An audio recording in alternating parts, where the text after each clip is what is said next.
A very good afternoon. You're watching Lunchtime News on TV1. For the Newsfirst team, I'm Yuki Posha. Let's start off with a look at your headlines for this afternoon.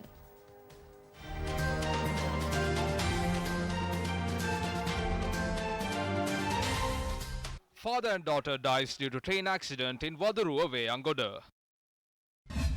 India calls off second lunar mission due to technical snag. Serbian Novak Djokovic secures Wimbledon title.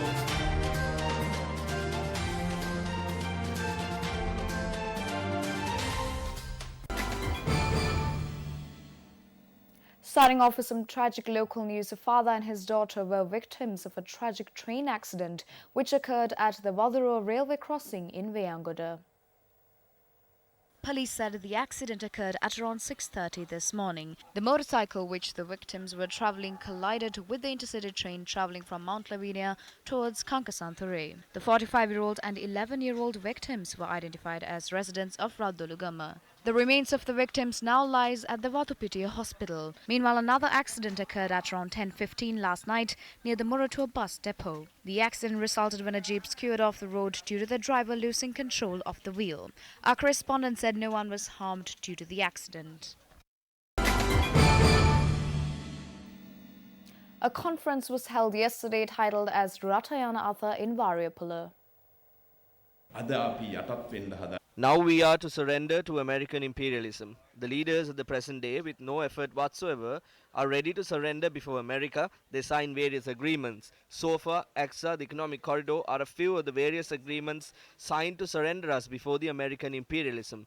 We have had enough lessons in history on this. What happened to Panama? They are not so far away when our country will also have to face the same fate as Panama. 90% of all ships pass through Hambantota. Ships to Singapore reduces. Hambantota will become the harbour with the largest income earned in the world. All of that has already been sold. Meanwhile, former Central Bank Governor Ajit Niwad Cabral attended a media briefing in Jaffna.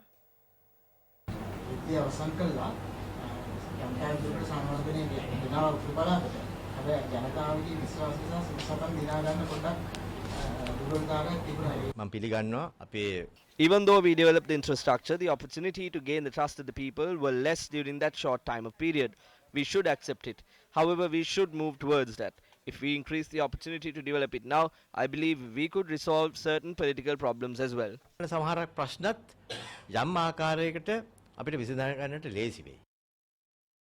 Moving on, leader of the Janasitha Peramura Venerable Bhattramule Sila Ratna Theru expressed the following views at an event held in Thissamaharama yesterday. Those who we elect to the parliament only fulfill their needs. They ruin our culture and our heritage. Now Ranil is trying to offer elephant calves to temples. I advise all the temples, do not accept any of that. You will have to face the law when the government topples. Remember the last time when the Rajapaksas gave elephants to temples, later the elephants and the venerables all had to face the consequences of the law.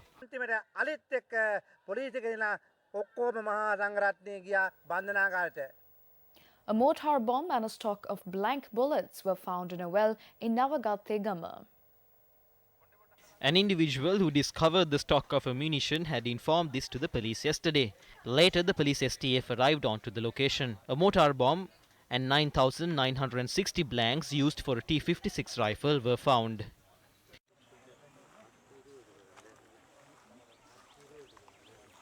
Our correspondent said the mortar bomb was destroyed by the STF in a controlled explosion as ordered by the magistrates. The blanks were handed over to the Navagathegama police for further investigations. Meanwhile, the drinking water supply project recently completed at the Bauddha Vidyalaya in Nitambur, a Gammada initiative, was vested with the public a short while ago. We now cross over to Azra San from Newsfirst for more on this. Nitambur Bauddha Mahavidyalaya was established 109 years ago, and as of today there are around 1,200 studying here. They've been having a water tank of 700 litres, and this is not sufficient for the students here. As per a request made by the school together with the Past Pupils Association, Gammada will give away a 300 litre water tank for the students today. In more local news, 2 suspects were arrested for the alleged possession of 300 grams and 600 milligrams of heroin in Vadul-Lavatha junction in Grand Pass. During the arrest, police has also seized 200,000 rupees from the suspects. The suspects are 32 and 39-year-old residents of Vellampitia. Police further noted they are expecting to obtain a 7-day detention order from courts.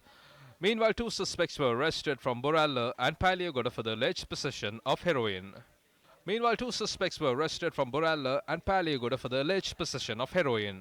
And with that, it's a wrap of lunchtime news. For the News First team, I'm Yuki Poshia. Take care and good day.